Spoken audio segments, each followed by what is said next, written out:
With the reveal of the Faded keyword yesterday, I had said that I had hoped we would get more support for that archetype, and I had said that I hoped Pantheon fell into that archetype, because we kind of got some teases that might be the case.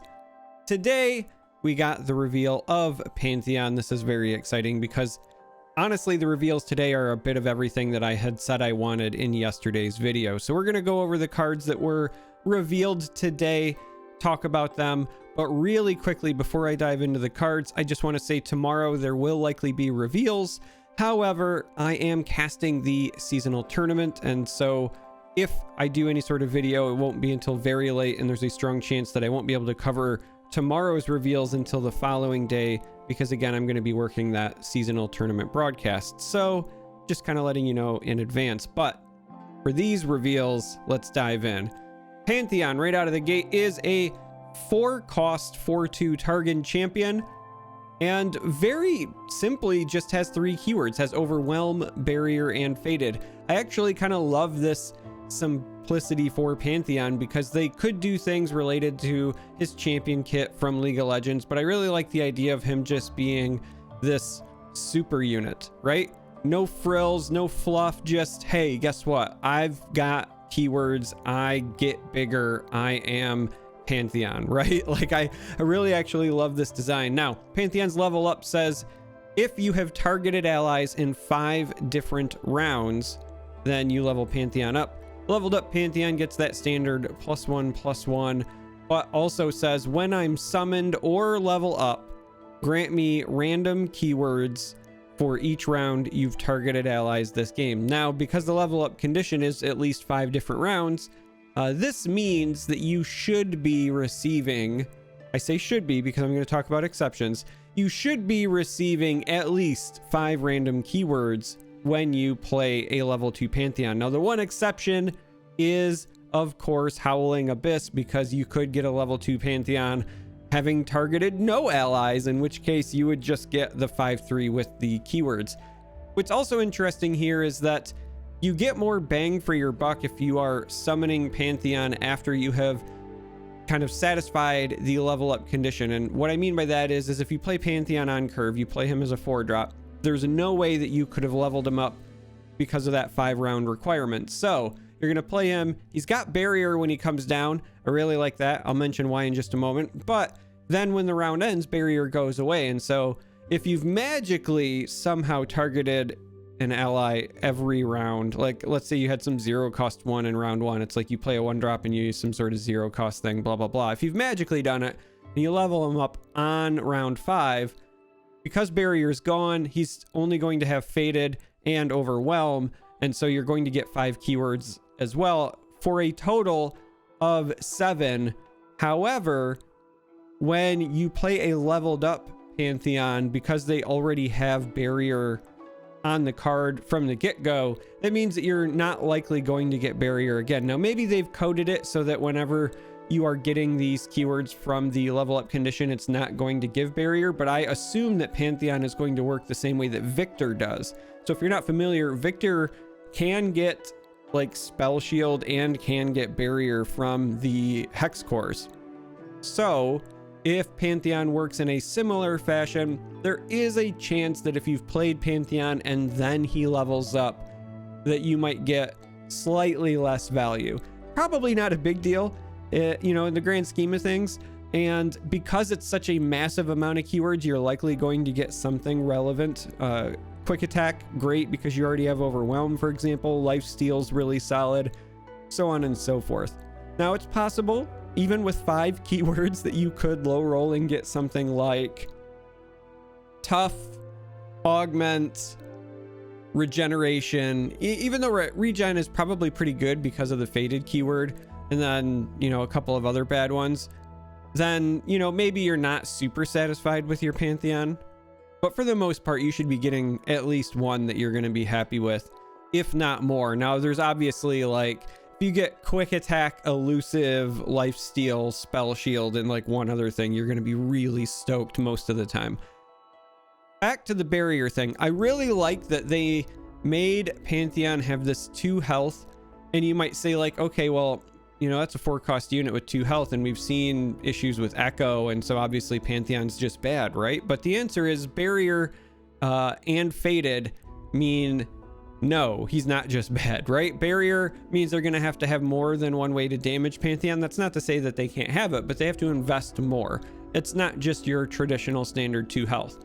And even if they do invest more, if you have banked some spell mana and you've got some answers, then you could also get them out of that 2 health range and potentially make them whiff on a couple of things, right? So if you're imagining a world where, you know, they play a Vile Feast and a Mystic Shot, so they're trying to peel the barrier off and then also Mystic Shot it, all you have to do is answer with any sort of targeted buff, and the Faded takes you to 3 health.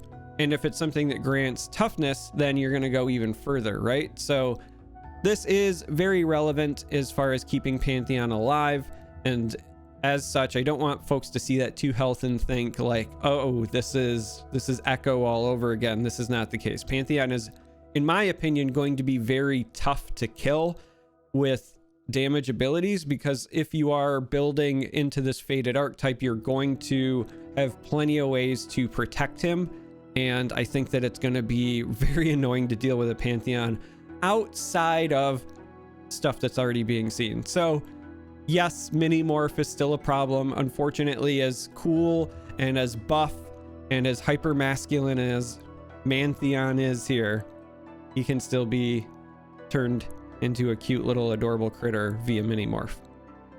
All right, let's talk about the other parts here. So his champion spell is Shield Vault. This is a 2-cost slow spell, and it says grant an ally +1/+1 and stun an enemy. Yes, it's a stun card. It is a slow speed spell, and it is in Targon. Yes, Targon has stun support. No, I still don't think this is good enough to make Yasuo viable. I'm sorry, gang. But I do like that this is very tempo oriented for a deck that I think you would potentially want to play Pantheon in, right? So if you are stunning an enemy, you're removing a potential blocker, and then by granting an ally +1/+1, if you're triggering Faded, that's +2/+2. That's 2 mana to remove a blocker for a round and give +2/+2. That is a very relevant effect, and so I don't think this is terrible by any stretch of the imagination. But that is the Pantheon champion spell, and so we're going to move on now and talk about the rest of the cards that were revealed, starting with Camphor the Doubt. This is a 6-cost 5/4 follower in Targon, but we've got quite the kicker here. When I'm summoned, if you've targeted allies 6 or more times this game, grant me Spell Shield, Overwhelm, and Challenger. That is a lot of keywords. There is a couple of things we need to take note of here. First, this is 6 or more times this game. This is not rounds, so this is separate from Pantheon. And that means that cards that have multiple targets, if you think about the cards revealed yesterday, for example, that's going to really help ramp Camphor's viability up. So if you target an ally twice, right, or you target 2 allies with a single spell, you only have to do that 3 times to get Camphor triggered.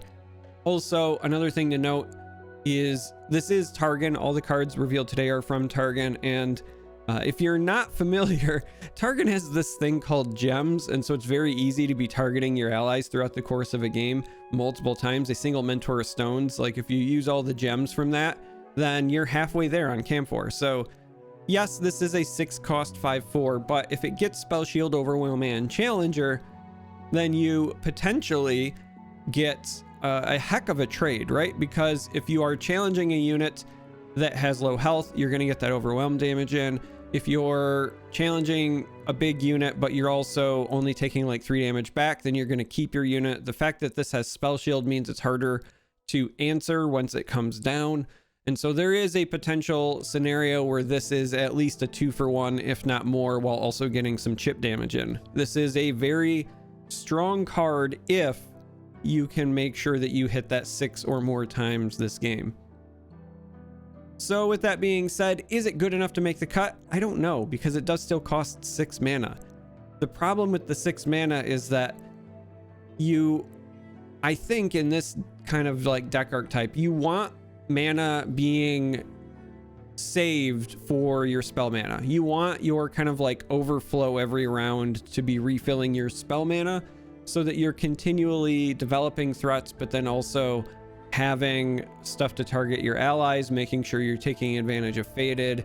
This card itself as well does not have Faded, and so I don't know if this is going to end up being good enough to make the cut. And if it does make the cut, if I'm being honest, because it does have this kind of hefty upfront requirement, even though it's not as hefty as it looks, and I think that it'll be much easier to trigger in a dedicated deck, I don't think you want this as a 3 of, because you don't ever want to be in a situation where you have multiples of this in your hand and not enough spells to get that trigger going. The last thing you want is to pay 6 for a vanilla 5/4. That's awful. So I think that if this does end up getting included in many of this lists, probably as a 1 of, maybe a 2 of if you can really consistently get it to work, but I could see this not making the cut despite it being a very powerful card if you can hit the trigger. So that's just kind of something to keep in mind when the set launches, as far as getting the numbers right in your deck list, kind of thinking about building this Faded archetype. This card is very, I think, powerful, but 6 mana is pretty expensive, and this card is awful if you can't hit the trigger. So probably a 1 of if you do run it at all in the archetype. Next up, we have Freed Colossus. This is a 5-cost 4/5 Targon follower. When I'm summoned or attack, create a gem in hand. So I had just mentioned gems. They're kind of a staple in many Targon deck lists between Mountain Goat and the Mentor. They've been around, but with Faded, they're great. Faded means a gem, you know, you have to play them once each round. It's not like it's every gem, but that means that one of your gems becomes +2/+1 permanently, which is awesome per Faded unit, mind you. So Freed Colossus here is a great engine. 5 for a 4/5 is not like the best stat line in the world, but the fact that you're likely getting 2 gems at least out of this makes it a little bit better. I think this card is much more of an expeditions card, if I'm being honest, because there are so many other, in my opinion, better ways to generate gems and better ways to still trigger your Faded keyword, that I don't think this makes the cut in Constructed. But in Expeditions, this could be a very nice addition if you are running like a Pantheon-centric Expeditions deck. The last card revealed is Against the Odds. This is a 3-cost focus speed spell in Targon, and it says if your opponent has more units than you, grant an ally +1/+1 for each extra unit they have. So this is a 3-cost spell that will add anywhere between +1/+1 and +5/+5, because again, 6 spots on the board, and if you've only got 1 unit and they've got 6, that means +5/+5. Now if your unit has Faded, then that goes all the way up to +6/+6. That's a lot of stats, but it also means you kind of have to be way behind. I am kind of waiting for somebody to do something just absurd with this. Like I'm waiting for somebody to have like the 1/1 lifesteal unit or something. The opponent swings and then you surprise them with like a big play. The problem is this is focus speed. I really wish this was burst speed. Because this is focus speed, you actually have to do it before they swing, I suppose. In my head, I was thinking about a really nifty, like it's against the odds, and so you have like a 1/1 jump to a 6/6, and then you also judgment or something. But I suppose in that scenario, they would have to like play a unit pre-open attack or something, and then you would respond with against the odds and pass. But then you're kind of telegraphing if you still have a ton of mana. Like if you against the odds, but then you don't play anything, you're telegraphing. But I do like that idea of something incredibly diminutive suddenly jumping up in size and then hitting like a massive judgment. So I don't know. I feel like there's a lot of meme potential there. I will say I'm not convinced that this card is necessarily great in traditional decks.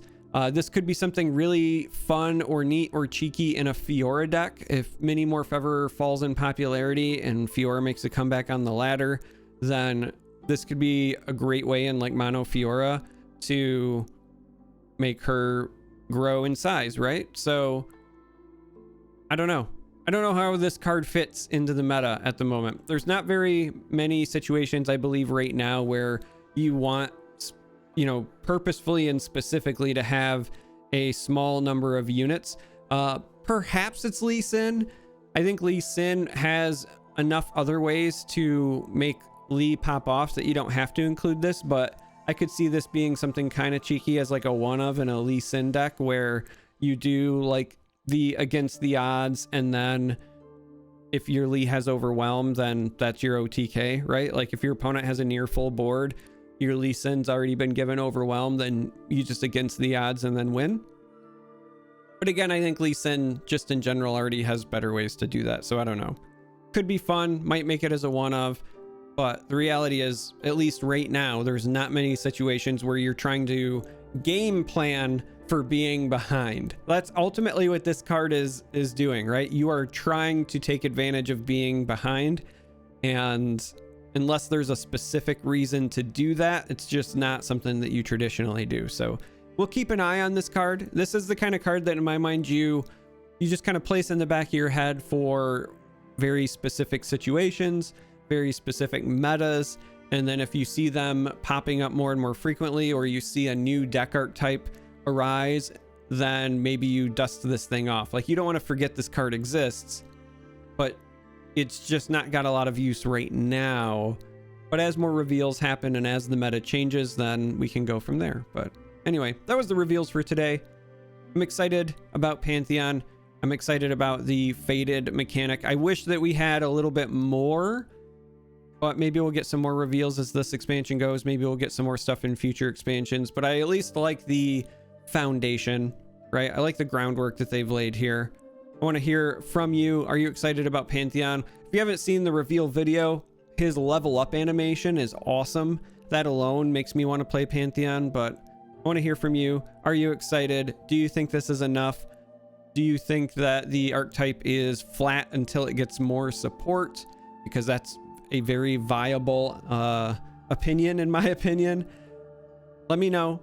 And yeah, again, final reminder, tomorrow I am casting the seasonal tournament for the Americas. I will be paired with Blevins. I'll be at the start of the broadcast, so you have to tune in early. I believe it's like 2 p.m. or 3 p.m. Eastern time. I know my call time is before the broadcast goes live, so I don't actually remember the start time, which is bad. I should probably know. I know when I'm supposed to be there, but anyway, sometime in the afternoon Eastern time. Make sure you tune in. It's going to be a blast. We're going to have a lot of fun, and as I said before, I'm sure there will be reveals tomorrow, and I will cover them. I just don't know when I'll be able to get to it because of the broadcast. So I love you all. Thanks for watching as always, and until next time, may you walk on warm sands.